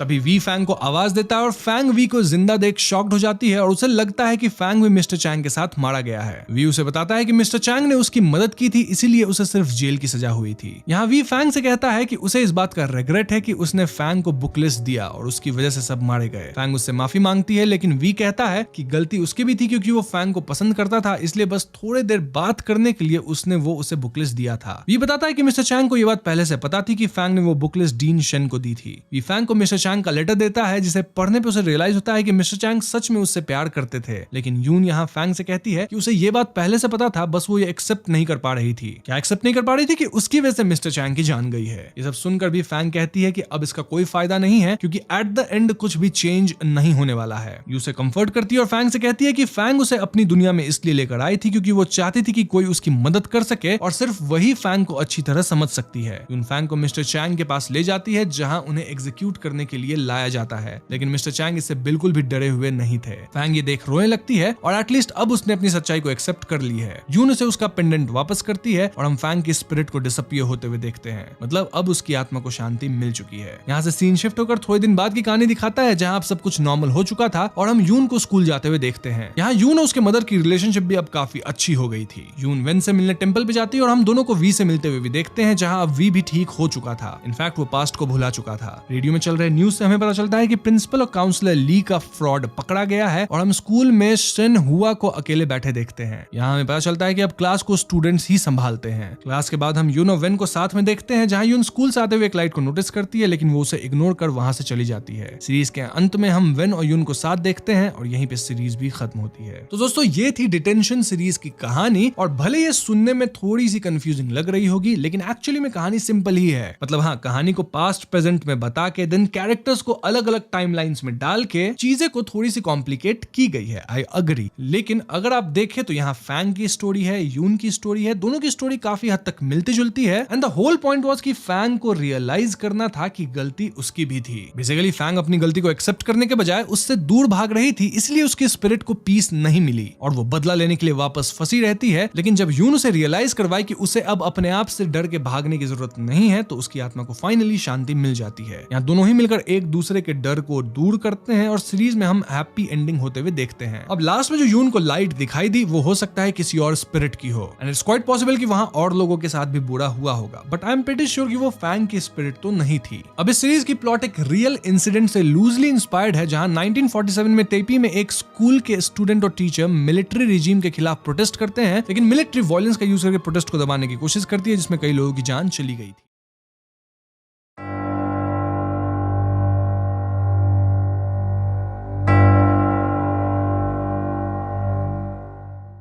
तो मूवी के शुरुआत में हम बार्ब नामक ओल्ड लेडी को देखते हैं जो चेयर पे बैठी होती है और सामने टेबल पे एक फिशिंग हुक होता है। बार्ब यहाँ काफी सैड थी और हमें पता चलता है कि हाल ही में बार्ब के हस्बैंड कार्ल गुजर चुके हैं, और इससे ही बार्ब बहुत ज्यादा दुखी है क्योंकि उसका कार्ल के अलावा इस दुनिया में कोई और नहीं था। फिलहाल बार्ब अकेली रह रही थी और यहाँ वो एक फोटो फ्रेम से फोटो निकालती है जिसमें हम एक यंग कपल को देखते हैं। ये प्रोबेबली बार्ब और कार्ल ही होंगे इन देयर यंग एज, और इसे देख के बार्ब काफी इमोशनल हो जाती है और ये फोटो अपने साथ रख लेती है। आगे हम बार्ब को फिशिंग इक्विपमेंट के साथ घर से निकलते देखते हैं और बाहर बहुत तेज स्नोफॉल हो रही थी। बार्ब ट्रक में बैठ के निकल जाती है। और दोस्तों कहानी में आगे बढ़ने से पहले मैं थोड़े पॉइंट्स क्लियर कर देता हूँ ताकि आगे आपको कंफ्यूजन ना हो। सो बार्ब यहाँ से लेक हिल्डा जा रही थी। अब लेक हिल्डा ही क्यों? क्योंकि कार्ल के गुजर जाने के बाद बार्ब से उनके लॉयर मिलने आए थे और वो बार्ब को बताए कि कार्ल की एक आखिरी इच्छा थी, वो ये कि कार्ल के जाने के बाद उसकी अस्थियों को लेक हिल्डा में विसर्जित किया जाए। इनफैक्ट बार्ब के जो हस्बैंड थे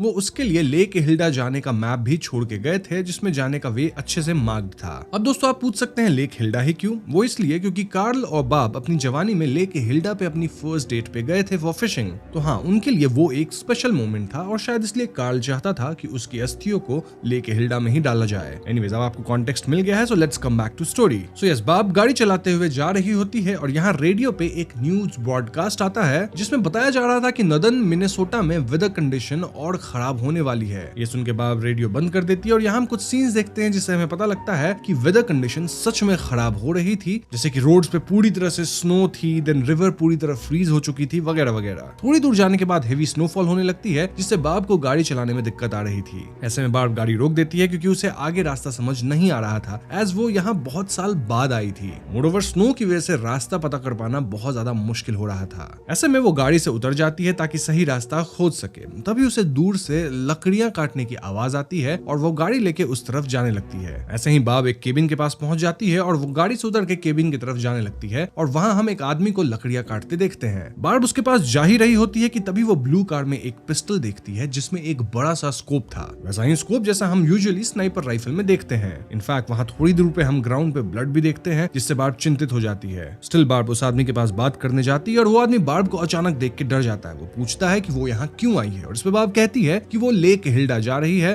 फॉर फिशिंग, लेकिन उसको रास्ता नहीं मिल रहा। इस पे वो आदमी बोलता है कि लेक हिल्डा केबिन के पीछे वाले हिल के उस पार ही है, लेकिन गाड़ी से घूम के जाना पड़ेगा जिसमें टाइम लग सकता है। बार्ब उसे थैंक यू बोल के निकलने लगती है, बट जाने से पहले वो उसे ग्राउंड वाले ब्लड के बारे में इनडायरेक्टली पूछती है बाय सेइंग कि क्या वो ठीक है। इस पे वो आदमी बोलता है कि सब ठीक है और ग्राउंड पे जो ब्लड दिख रहा है वो एक्चुअली में हंट किए गए डियर का है, तो कोई चिंता वाली बात नहीं है। ये सुन के बार्ब यहाँ से निकल लेती है। अब आगे हमें बार्ब और कार्ल की पास्ट मेमोरी दिखाई जाती है, मतलब फ्लैशबैक के तरीके से, और दोस्तों थ्रू आउट द मेमोरी हमें इनकी पास्ट मेमोरीज दिखाई जाएगी। तो जैसे जैसे मूवी आगे बढ़ेगी हम वो भी डिस्कस करते चलेंगे। तो इस पास्ट मेमोरी में हम बार्ब और कार्ल को सेम लेक पे देखते हैं जहाँ दोनों फिशिंग करने आए थे और यहाँ ये दोनों बहुत खुश दिख रहे थे क्योंकि ये उनकी फर्स्ट डेट थी। ये दोनों साथ में अच्छा टाइम स्पेंड करते हैं और इन सीन्स को देख के हमें समझ आ जाता है कि क्यों ये लेक कार्ल के लिए इतना इंपॉर्टेंट था। Anyways, coming back to present, हम बार्ब को लेक के पास आते देखते हैं और वो गाड़ी से उतर के लेक में जाती है जो फिलहाल अभी जमी हुई है। स्टिल वो एक फिशिंग स्पॉट लगाती है जस्ट लाइक ओल्ड डेज कि कैसे कार्ल बार्ब की हेल्प किया करता था सेटअप करने में फॉर फिशिंग, और ये सब याद करते हुए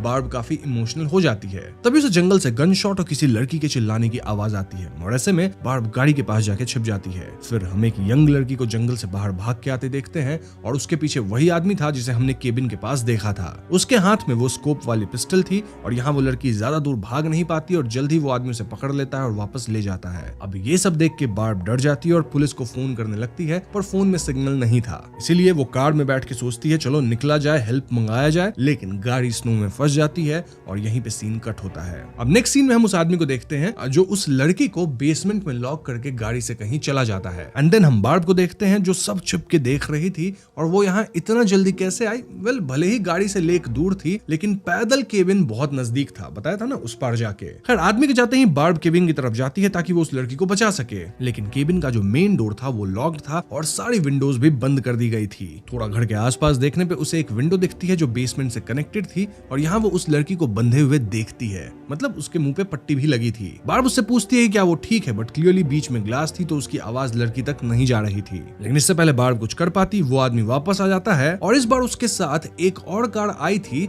जिसमें से एक लेडी उतरती है जो कि पर्पल कलर की जैकेट पहनी हुई थी। उसके हाथ में एक राइफल थी और इन्हें देख के बार्ब वहां से भाग निकलती है। अब आगे इन दोनों को हम केबिन में देखते हैं और इन दोनों का नाम हमें मूवी में नहीं बताया गया है, तो ऐसे में आदमी को मैं बोलूंगा कैमो जैकेट और लड़की को बोलूंगा पर्पल लेडी क्योंकि वो पर्पल कलर की जैकेट पहनी थी। तो यहाँ हमें पता चलता है कि ये दोनों पति पत्नी हैं और ये जो किडनैपिंग का पूरा प्लान था वो पत्नी का था। पत्नी अपने पति से पूछती है कि तुम्हें किसी ने किडनैप करते हुए देखा तो नहीं ना। इस पे पति बोलता है कि नहीं, मैंने उसे एक एली से उठाया है जब वो एक फार्मेसी आ रही थी, और हाँ तुमने जो सप्लाईज बोले थे वो भी उसने चुरा लिए हैं। अब दोस्तों ये क्या सप्लाईज हैं वो तो हमें आगे ही पता चलेगा। एनीवेज हम यहाँ बार्ब को देखते हैं जो उनकी सारी बातें सुन रही थी और इसके बाद वो वापस बेसमेंट वाली खिड़की पे जाती है और इस बार वो खिड़की पे लिख के उसे बताती है कि मैं प्रॉमिस करती हूँ कि मैं तुम्हें छोड़ के नहीं जाऊंगी। मतलब जो पकड़ी गई लड़की थी उससे बार्ब कह रही थी कि मैं तुम्हें बचा लूंगी और ये लड़की थोड़ा शांत होती है और बार्ब फिर यहाँ से निकलती है। नेक्स्ट सीन में हम बार्ब को वापस उसके ट्रक के पास देखते हैं और वो सोच रही थी कि वो उस लड़की को कैसे बचाए। तभी वो ट्रक पीछे जाती है और वहां का कवर हटा देती है जिसके नीचे हम एक डोर देखते हैं जिसपे ऑफिस लिखा था।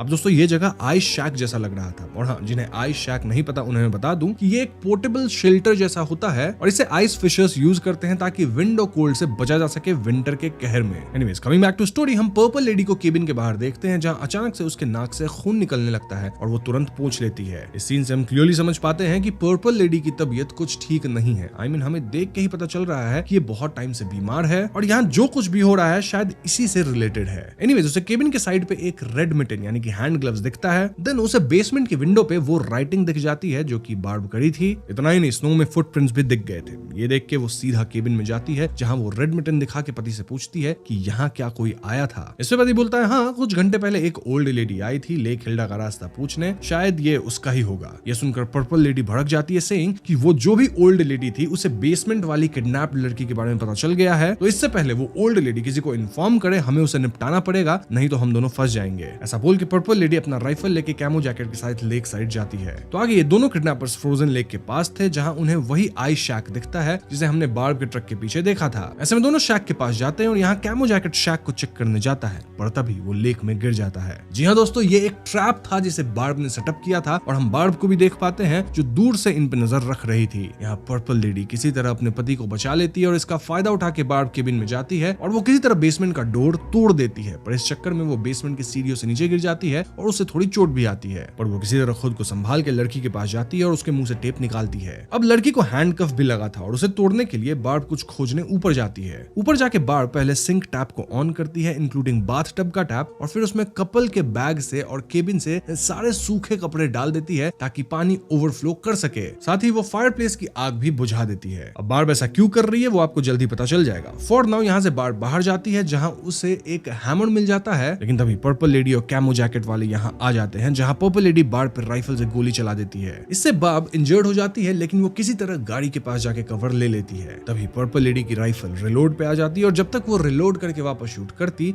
बार्ब इस मौके का फायदा उठा के जंगल के थ्रू एस्केप कर जाती है। तो आगे हम दोनों किडनैपर कपल को केबिन में आते देखते हैं जहाँ लेक में गिरने की वजह से कैमो जैकेट की हालत खराब हो गई थी और उसको बचाते बचाते उसकी पत्नी भी भीग गई थी जिससे दोनों को ठंड लग रही थी। ऐसे में जब पर्पल लेडी सूखे कपड़े ढूंढने जाती है तो उसे सारे कपड़े बाथटब और सिंक में भीगे मिलते हैं। इनफैक्ट पूरे केबिन में सिंक ओवरफ्लो होने की वजह से फ्लोर पे पानी आ गया था और पानी नीचे बेसमेंट में भी जा रहा था। जी हाँ दोस्तों, बार्ब ने पहले ही सारा प्लान आउट करके एग्जीक्यूट किया था ताकि ये जब वापस केबिन में आए तो इन्हें गर्मी पाने का कोई सोर्स मिले ही ना। खैर यहाँ केविन पति की हालत खराब होने लगती है और अगर जल्द ही कुछ गर्मी का सोर्स नहीं मिला तो जान जाने का भी खतरा था बिकॉज ऑफ हाइपोथर्मिया। ऐसे में पर्पल लेडी बोलती है कि उसके कार में ब्लैंकेट्स हैं और हीटर है तो उन्हें वहां जाना चाहिए। अब यहाँ से सीन शिफ्ट होकर जंगल का आता है जहाँ हम बाब को देख पाते हैं और वो इंजर्ड है। वो किसी तरह अपने ट्रक तक पहुंच जाती है और उसमें से फर्स्ट एड बॉक्स निकालती है, बट फर्स्ट एड बॉक्स में ज्यादा चीजें नहीं थी। तभी अचानक वो देखती है कि उसकी वेडिंग रिंग उसके हाथ में नहीं है। ऐसे में वो गाड़ी के आसपास उसे ढूंढने लगती है। फिर यहाँ से वो अपना फिशिंग बॉक्स लेके उस आइस शैक के पास जाती है और वहां भी ढूंढने लगती है।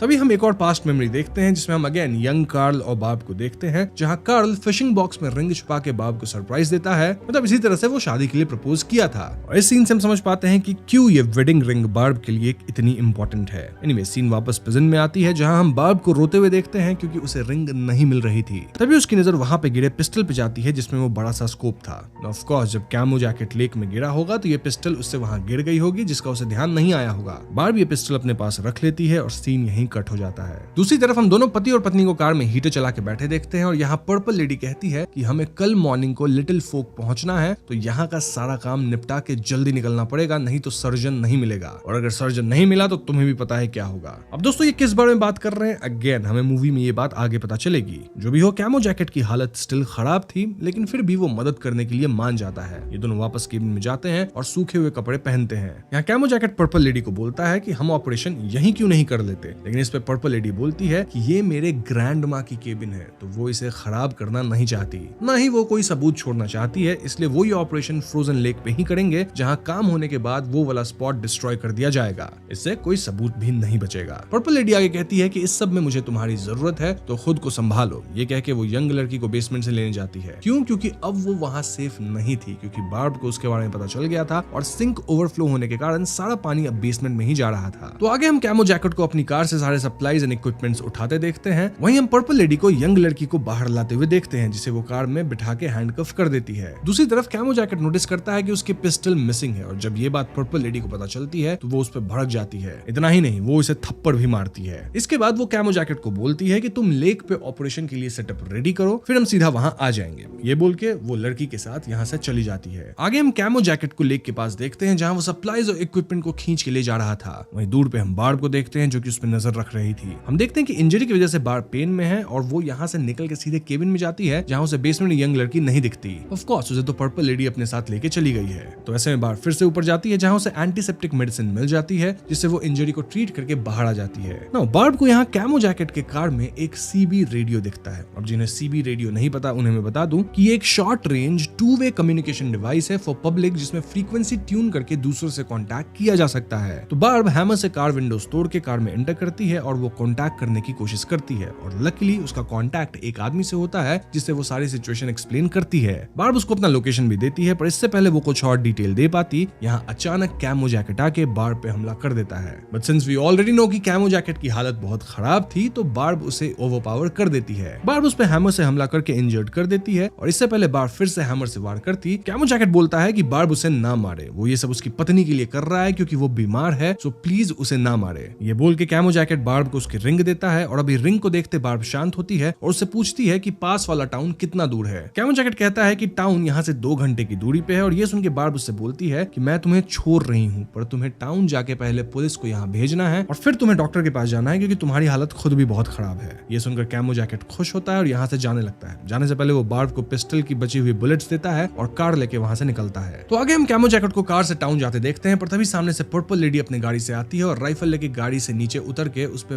भड़क जाती है। क्यों? क्योंकि कैमो जैकेट उसे धोखा देके भाग रहा था और इस पे कैमो जैकेट बोलता है कि उसकी हालत खराब है और उसे मेडिकल अटेंशन की जरूरत है। इसमें पर्पल लेडी बोलती है कि अगर उसे हेल्प की जरूरत है तो वो उससे पहले बोलता है, ऐसे भागने का क्या सेंस है। ये सुन के कैमो जैकेट बोलता है कि जो हम कर रहे हैं वो वर्क नहीं करेगा, ना ही हम उस सर्जन पे बिलीव कर सकते हैं। कैमो जैकेट आगे कहता है कि हमारे पास स्टिल टाइम है, हम ये सब रोक के वापस जा सकते हैं, कुछ बिगड़ा नहीं है। ये बात सुनकर पर्पल लेडी भड़क जाती है सेइंग कि तुम्हें पता है कि मेरे पास ज्यादा टाइम नहीं है। और पर्पल लेडी के हिसाब से ये जो कैमो जैकेट है वो उससे पीछा छुड़ा के भागना चाहता है। ये कहकर पर्पल लेडी उस पर गन तान देती है और यही सीन कट हो जाता है। अब दोस्तों इस पॉइंट पे मैं थोड़ी बातें क्लियर कर देता हूँ ताकि आपके मन में कोई कंफ्यूजन ना रहे। तो देखो पर्पल लेडी मूवी के स्टार्ट से ही बीमार लग रही है और कुछ सीन्स में उसके नाक से खून भी आते दिखा है। मूवी में एग्जैक्टली नहीं बताया गया है कि पर्पल लेडी को किस तरह की बीमारी है, बट इनकी बातों से हमें ये पता चलता है कि ये कोई टर्मिनल इलनेस है जिसकी वजह से उसके पास ज्यादा वक्त नहीं है। इसीलिए ट्रीटमेंट के लिए इन्होंने एक यंग लड़की को किडनैप किया है। किसी तरह का ऑर्गन हार्वेस्टिंग वाला केस होगा और इन्हें जल्द से जल्द ट्रीटमेंट चाहिए। वैसे ये ट्रीटमेंट एग्जैक्टली क्या है इसके बारे में थोड़ी देर में आपको पता चलेगा। एनीवेज, दूसरी तरफ हम बार्ब को अपनी गाड़ी के पास देखते हैं जहां वो बची हुई बुलेट्स रिलोड करती है और अगेन यहाँ हम एक पास्ट मेमोरी देखते हैं। बार्ब जब कुछ सामान ट्रक में डाल रही होती है तो अचानक उसे लेबर पेन आ जाता है और ऐसे में कार्ल उसे तुरंत हॉस्पिटल लेके जाता है। देन हम बार्ब को हॉस्पिटल बेड पे देखते हैं और यहाँ हमें पता चलता है कि बार्ब का बच्चा नहीं बच पाया। इससे बार्ब पूरी तरह टूट जाती है, लेकिन कार्ल यहाँ बार्ब को कंफर्ट किया था सेइंग कि हमें हार नहीं माननी है। अब इस सीन से हम समझ पाते हैं कि ये दोनों पति पत्नी बहुत पेन वगैरह से गुजरे हैं in their life, but still दोनों साथ मिलकर सिचुएशन का सामना करते आए थे। और यही सेम चीज हम स्टिल बार्ब को करते देख रहे हैं, जहां वो लड़की को बचाने के लिए हर कोशिश कर रही है। मतलब वो भाग सकती है खुद, लेकिन नहीं, वो उस लड़की को छोड़ के नहीं जा रही। एनीवेज, यहाँ सीन प्रेजेंट में आता है जहां बार्ब अपने ट्रक में आग लगा देती है। क्यों? क्योंकि जब ट्रक ब्लास्ट होगा तो दूर तक साउंड जाएगी और स्मोक भी होगा, जिससे सीबी रेडियो वाला आदमी जिसे उसने लोकेशन दिया था वो उन्हें लोकेट करके इन जनरल कोई ना कोई स्मोक देख के यहाँ तो आ ही जाएगा। फॉर्चुनेटली होता भी ऐसा ही है, जहां हम दो आदमियों को गाड़ी से आते देखते हैं और बार्ब उन्हें रोक के बोलती है कि उसने ही सीबी रेडियो से कांटेक्ट किया था। देन बार्ब उन्हें किडनैपर्स के बारे में बताती है। अब इनमें से एक बार्ब से पूछता है कि क्या वो आर्म्ड है। इस पे बार्ब उन्हें अपनी पिस्टल दिखाती है और ऐसे में वो बोलते हैं कि वो उस पर ट्रस्ट नहीं कर सकते, इसलिए पिस्टल हमें दे दो। ना बार्ब उनकी बात मान जाती है और पिस्टल उन्हें दे देती है। इसके बाद हम बार्ब को उन दो आदमियों के साथ केविन के पास आते देखते हैं, जहां उन्हें पर्पल लेडी की कार दिखती है और ऐसे में वो बार्ब को गाड़ी में ही रहने बोलते हैं और वो खुद दोनों गाड़ी चेक करने जाते हैं। अब इनमें से एक आदमी जब कार का डोर खोलता है तो अंदर का नजारा देख के शॉक हो जाता है।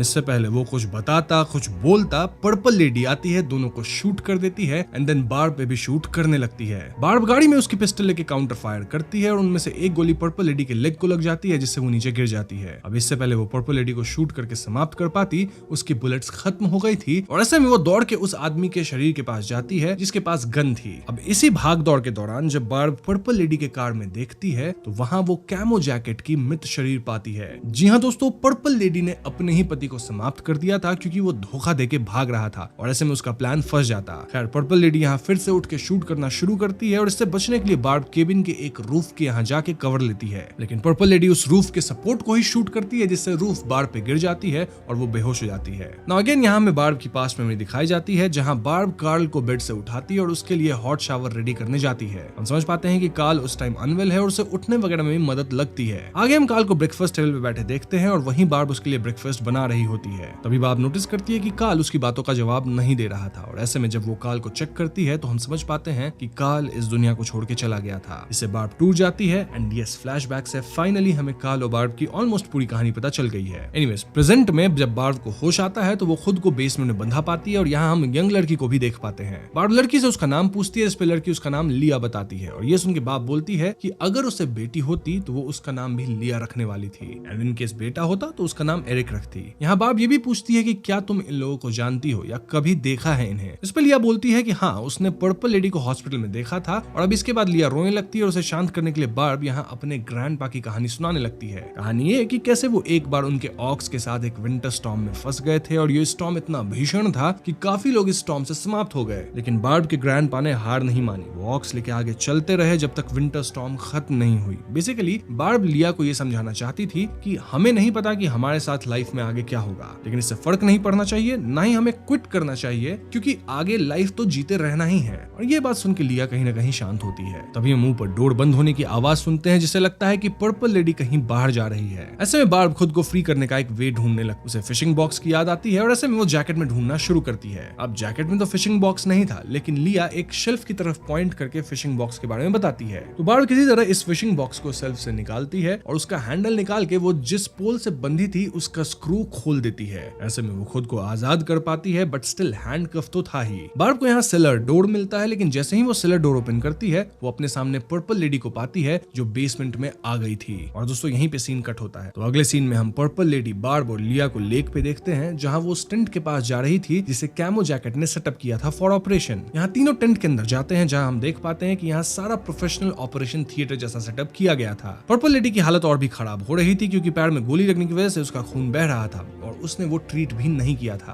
बट स्टिल वो बार्ब को सारे सप्लाईज खोलने को बोलती है, वो सप्लाई जो कि कैमो जैकेट ने चुराए थे। बार्ब उसे खोलती है और उसे उसमें लिवर ट्रांसप्लांट बॉक्स दिखता है। जी हाँ दोस्तों, इससे हमें क्लियर हो जाता है कि पर्पल लेडी को जो टर्मिनल इलनेस है वो उसके लिवर से जुड़ी है और इसी वजह से उसके पास ज्यादा टाइम नहीं था और यहाँ लिया को इसीलिए किडनैप किया गया था ताकि उसका लिवर निकाल के पर्पल लेडी खुद में ट्रांसप्लांट कर सके। पर्पल लेडी को उम्मीद थी कि ऐसा करने से वो बच जाएगी। खैर, तो इस पॉइंट में बार्ब पर्पल लेडी को रिक्वेस्ट करती है कि वो उसका लिवर ले ले और लिया को छोड़ दे, पर पर्पल लेडी नहीं मानती क्योंकि बार्ब अभी ओल्ड हो चुकी है और लिया उसके लिए परफेक्ट है फॉर लिवर ट्रांसप्लांट। वो बार्ब से लिया को लिटा देने कहती है, देन बेड पे बांधने कहती है ताकि वो मूव ना कर सके। अब जब बार्ब लिया को बेड पे लिटा के बांध देती है तो पीछे मुड़ने पर पर्पल लेडी उसे शूट कर देती है, जिससे एज व्यूज हमें लगता है कि बार्ब समाप्त हो गई। तो इसके बाद आगे हम पर्पल लेडी को ऑपरेशन स्टार्ट करते देखते हैं और ये सीन से हम जान पाते हैं कि पर्पल लेडी एक्सपीरियंस्ड है इन मेडिकल फील्ड। और अगर आपको याद हो तो लिया कही भी थी कि पर्पल लेडी को वो हॉस्पिटल में देखी है, तो प्रोबेबली वो वहीं की एम्प्लॉय हो सकती है। और इससे पहले पर्पल लेडी लिया के बॉडी पे कट्स लगाती बार्ब उस पे हमला कर देती है। जी हाँ दोस्तों, बार्ब जिंदा है, बट द क्वेश्चन इज कैसे? वेल, बार्ब ने उसका फिशिंग बॉक्स अपने जैकेट में आगे रखा था जिससे बुलेट फिशिंग बॉक्स पे लग गई थी। तो हाँ, बुलेट एसेंशियली बार्ब को नहीं लग पाई जिससे बार्ब बच गई थी। और जब हम फिशिंग बॉक्स गौर से देखते हैं तो हमें पता चलता है कि उसमें कार्ल की अस्थियां थी। तो कहीं ना कहीं कार्ल ने ही बार्ब को बचाया है। देखा जाए तो मूवी की स्टार्ट से ही बार्ब फिशिंग बॉक्स अपने पास रखी थी बिकॉज उसमें कार्ल की अस्थियां थी।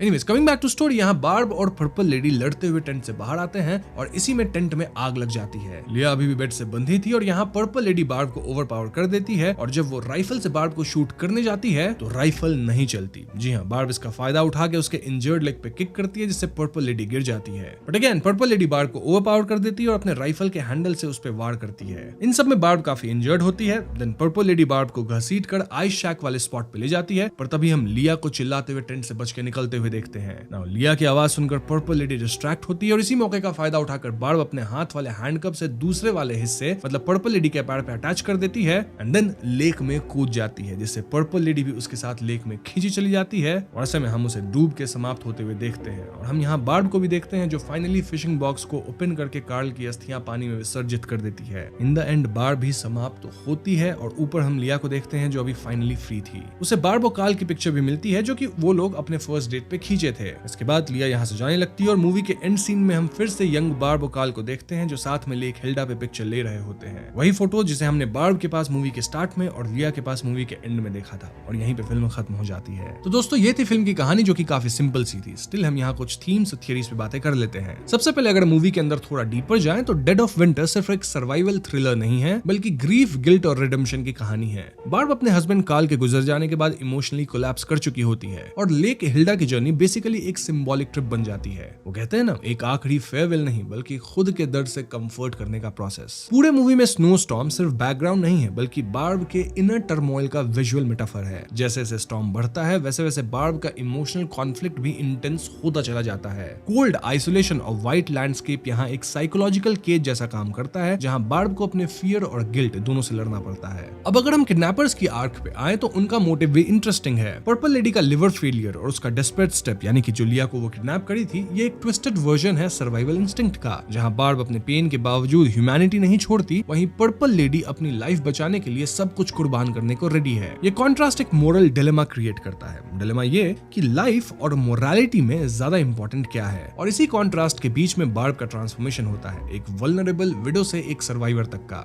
जब वो अपनी इंटेलिजेंस और करेज से सिचुएशन को रिवर्स करती है तब ये सिर्फ रिवेंज नहीं, एक इमोशनल कैथारसिस बन जाता है। फिशिंग बॉक्स भी सिंबॉलिकली बहुत पावरफुल एलिमेंट है। कार्ल की अस्थियां उस बॉक्स में होने के बावजूद वो बॉक्स बार्ब के लिए एक स्ट्रेंथ का सोर्स बन जाता है। जब बुलेट उसी बॉक्स में लगती है और बार्ब बच जाती है तो एक स्पिरिचुअल कनेक्शन फील होता है, एज इफ कार्ल अब भी उसके साथ है और उसे प्रोटेक्ट कर रहा है। ये सीन सटली ये भी दिखाता है कि प्यार और यादें कभी खत्म नहीं होती, बस फॉर्म चेंज करती है। मूवी के एंड में जब बार्ब फाइनली कार्ल की एशेज लेके लेक में विसर्जित करती है तो वो क्लोजर नहीं बल्कि एक्सेप्टेंस है। मतलब टाइम आ गया था टू लेट गो, और बार्ब तो ऐसे भी अपनी लाइफ में हार चुकी थी लेकिन वो एक आखिरी काम पूरा करती है और चैन से जाती है। नाउ एंडिंग में जब लिया फाइनली बच जाती है तो उसे बार्ब और कार्ल की फोटो मिलती है। ये एक जनरेशन पासिंग मोमेंट जैसा फील होता है, एज इफ बार्ब अपनी लेगेसी एक अननोन लड़की को दे दी है। वो भले उसकी बेटी नहीं थी, लेकिन उसकी बेटी जैसी ही बन गई थी। ट्रिविया के तौर पे इंटरेस्टिंग बात यह है कि मूवी के several sequences real frozen lake पे शूट किए गए थे, जहां टेम्परेचर वाकई -20 डिग्री सेल्सियस तक पहुंच गया था।